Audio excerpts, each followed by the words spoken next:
Hello everyone. Today I am going to start the poem The House by David John Constantine. This poem actually features in this collection of poetry called Something for the Ghost. The very word ghost actually has a different meaning. Ghost actually, the literal meaning of ghost is past. And here we find that the past has a strong connection, a very powerful connection to the present as well as the future of the poet. He thinks that it is the past which determines one's present as well as the future.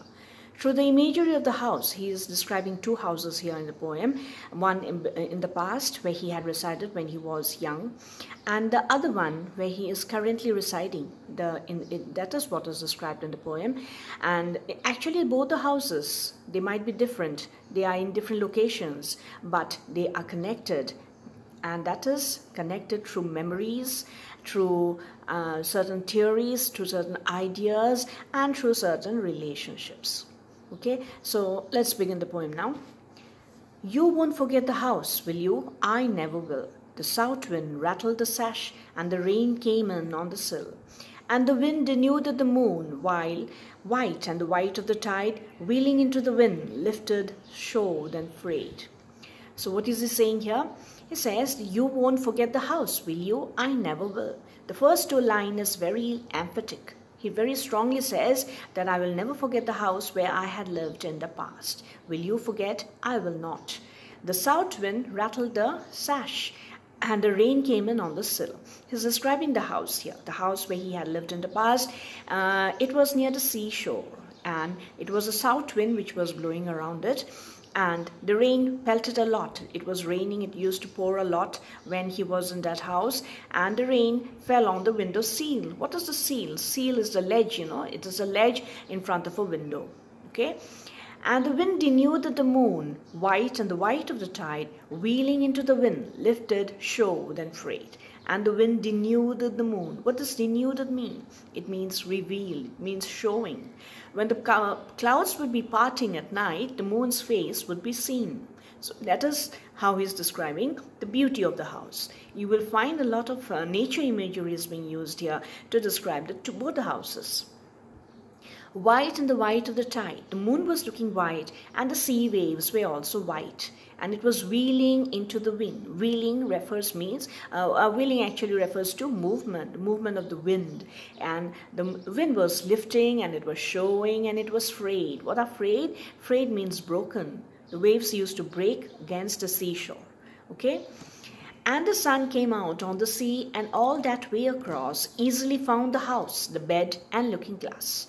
And the sun came out of the sea. He means the sunrise. The sun would rise over the sea waves, and it will be the reflection of the sun would be falling in. It will be creeping in into the house, and it will be falling into the bed and into the looking glass.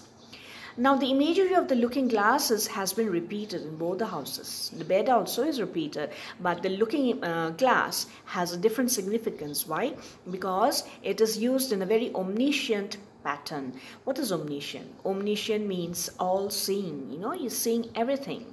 So the looking glass actually had seen the poet's face in the past. This may be a different looking glass, but the image of the looking glass has been used. It is there also in the present house, and it is seeing the poet's past as well as the present.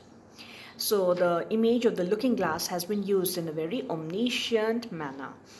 And the sun came out of the sea, and all that way across easily found the house, the bed, and the looking glass. The creeping sunlight would come into the bedroom, and it would light up the bed as well as the looking glass. Remember the house so well that somebody else somewhere will say, we had the house the same as where you were. Houses actually, they might be different. The location might be different. They might be having different designs. New people must be staying in different houses, in new houses. But the house actually is the image which connects the present as well as the past. But 100 miles from the sea, and it was the north that blew, and the sky was as sheer as still, and everything fled and flew. Stubble went down the wind, and oaks were filled with a voice, and the stars in the Milky Way screamed like a slide of ice. So here he says that he's talking about the second house now in these stanzas. He's saying that now in the present, I'm living in a different house. He's describing the house. This house is far away from the sea. It is 100 miles away from the sea. It is in a different location where there is a hill and there is a clump of oak trees nearby. And here, no south wind is blowing. It is a north wind which is blowing here. Okay, and everything flared and flew. When the wind blows, it will be blowing about things, you know, dry grass, dry leaves, paper pieces, stubble. What is stubble? Stubble are the remaining parts, the useless material of the plant. After the grains are cut, the plant remains, the remnant remains. So that is called the stubble. The stubble went down to wind, so it was blown away from here to there. And the oaks were filled with a voice, and the stars in the Milky Way streamed like a slide of ice. Now what does this line mean? The oaks were filled with a voice. When the north wind will be blowing through the oak grove, the grove of trees, it will be making a sound, a swishing, swaying kind of sound. So that is the voice of the oaks. And the stars in the Milky Way. What is Milky Way? Milky Way is the name of a galaxy in our solar system. Galaxies are a constellation of stars, a group of stars. Okay, and here in the stars will be shining down, and they'll be throwing the mild light down to the earth, down to the house, and it will be lighting up. It will be like giving, you know, blessings to the house. And the stars in the Milky Way scream like a slide of ice. They look like icicles. Icicles are droplets of ice. You know, in very cold places, in caves, inside caves also, sometimes you will find these icicles. And the sun that found the bed rose over the oaks and the hill.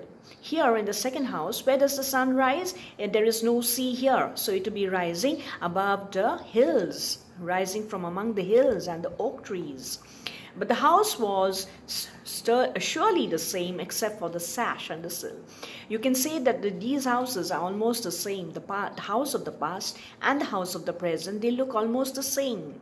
I have been living in both the houses, but they are different. Different what? Because they carry different relationships, they hold on to different memories, and they might be different events, okay? So there, as the poet was growing up, as he was gathering experiences through his life's journey, and he was holding on to new relationships, we find that there are differences. Yes, that is true. But the past will always impinge into his present and possibly the future as well.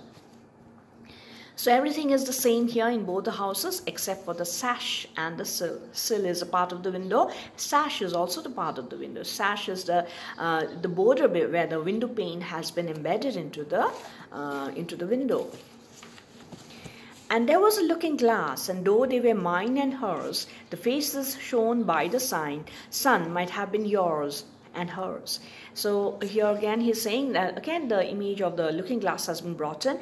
The same looking glass which had seen the past, seen my past, and is seeing my present, it might be hers and mine. You know, he is talking about a lady here. That lady might be his mother, that might be his wife or a lover. It is not mentioned here, but he says that I am holding on to a new relationship now, and it is the looking glass which has observed everything, who had seen it all.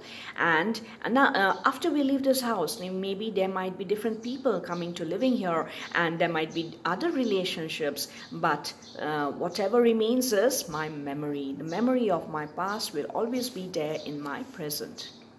You remember it all so well, time except for the south and the sea, that was surely the house except for her and me. You might say that this is the same house which had been there in my past, and though the memories are different, though the relationships are different, though the location is different, but I cannot let go of my past. The past is always there, influencing the present as well as the future. Thank you.